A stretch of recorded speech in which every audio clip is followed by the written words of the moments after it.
والفواحش بما غضبوا هم يغفرون.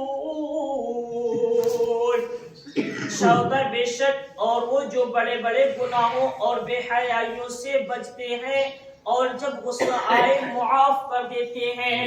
کیا ہوتا ہے؟ اور وہ جو بڑے بڑے گناہوں اور بے حیائیوں سے بچتے ہیں اور جب غصہ آئے تو معاف کر دیتے ہیں. اس کے بارے میں اب تو ارشاد فرماتا ہے جو بڑے بڑے گناہوں اور بے حیائی کے کاموں سے اجتناب کرتے ہیں یعنی اجر و ثواب ان کے لیے بھی ہے. جو کبیرہ گناہ اور بے حیائی کے کاموں سے اجتناب کرتے ہیں. کبیرہ گناہ وہ ہے جس کی کرنے پر دنیا میں حدیں جاری ہوں جیسے قتل، زنا اور چوری وغیرہ، یا اس پر آخرت میں عذاب کی وعید ہو جیسے غیبت، چغلخوری، خود پسندی اور ریاکاری وغیرہ. بے حیائی کے کاموں سے وہ تمام کام اور باتیں مراد ہیں. جیسے کبیرہ گناہوں سے کون کون سے گناہ ہوتے ہیں؟ جیسے زنا ہے، کسی نے زنا کیا یہ کبیرہ گناہ ہوتا ہے. بے حیائی ہے کبیرہ گناہوں میں آ جاتی ہے. اور جو ہے بہت سے ایسے گناہ ہوتے ہیں جو کبیرہ گناہ میں آتے ہیں. ان کبیرہ گناہوں پر جو ہے اگر ان سے بچتے ہیں، ان گناہوں سے بچتے ہیں تو اللہ تبارک و تعالیٰ بچنے کا بھی ثواب عطا فرماتا ہے. اور کبھی غصہ آئے تو اس غصہ کو پی جائے، یا کسی کے غلط کام کرنے پر کوئی غصہ آئے تب غصہ وہ پی جائے تو اللہ تبارک و تعالیٰ اس کا بھی ثواب عطا فرماتا ہے. جیسے کہ یہاں پر کبیرہ گناہوں سے بچنے والے کا ثواب کیا ہے؟ اس آیت میں کبیرہ گناہ اور بے حیائی کے کاموں سے بچنے والوں کے لیے قیامت کے دن اجر اور ثواب کی بشارت سنائی گئی ہے.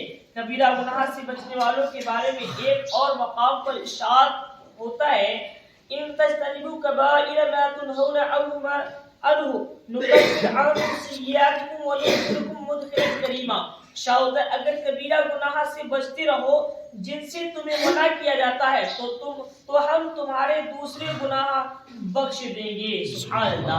اللہ فرماتا ہے کہ تم اگر کبیرہ گناہ سے بچتے رہو جن گناہ سے تمہیں منع کیا گیا ہے تو اللہ تعالیٰ تمہارے چھوٹے چھوٹے گناہ بھی معاف کر دے گا. شاہد ہے.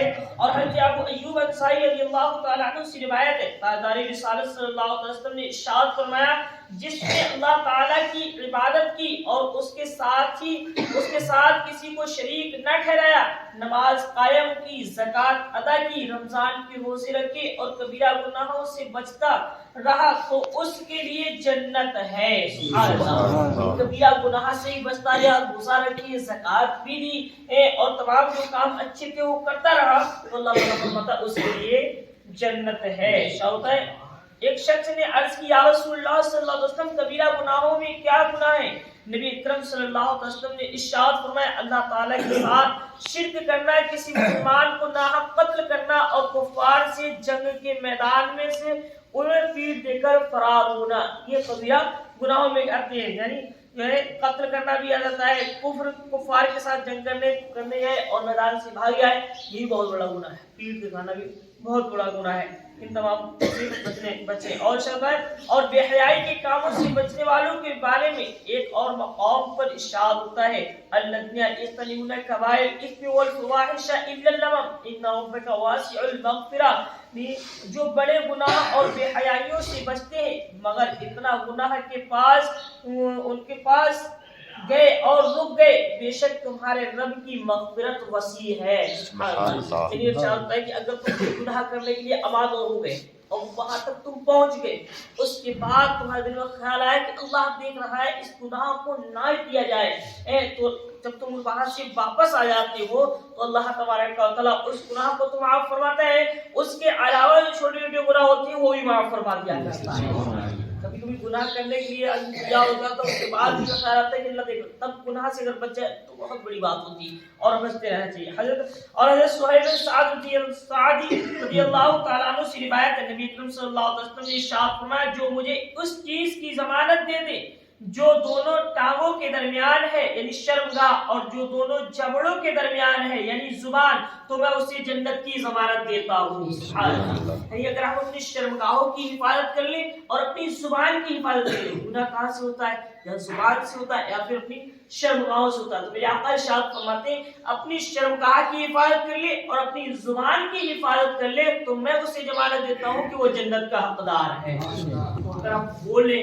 ہیں تو پہلے لفظ کو تول لیں کہ آپ بول کیا رہے ہیں, اور اگر کوئی دل میں خواہش جگتی ہے تو وہ یہ خواہش دیکھ لے کہ ایسا نہ ہو کہ یہ گناہ ہمیں جہنم کی اور لے جا رہا ہو.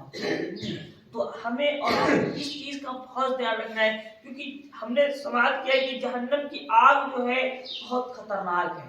نبی کریم صلی اللہ علیہ وسلم نے علامات بتائے معراج کی رات کے, ان روایتوں میں سے کبیرہ گناہ والے بھی ہوں گے. تو جو ہے ہم اور آپ اگر ان کبیرہ گناہوں سے بچنا چاہتے ہیں تو اللہ کی بارگاہ میں ہیں, اور پھر ہم اور آپ ان الصلاۃ تنہی عن الفحشاء والمنکر انشاءاللہ بے شک نماز جو ہے بے حیائی اور برائیوں سے بچاتی ہے. اگر ہم نماز پڑھیں گے انشاءاللہ گناہوں سے بھی بچتے رہیں گے. حال یہ ہے کہ ہم نمازوں پر نماز سے زیادہ کرتے ہیں. اللہ تبارک و تعالیٰ سے دعا ہے مولا تبارک و تعالیٰ ہم سب کو چھوٹے بڑے گناہ سے بچنے کی توفیق عطا فرمائے. مولا قرآن مقدس پڑھنے اور سننے زیادہ اس پر عمل کرنے کی توفیق عطا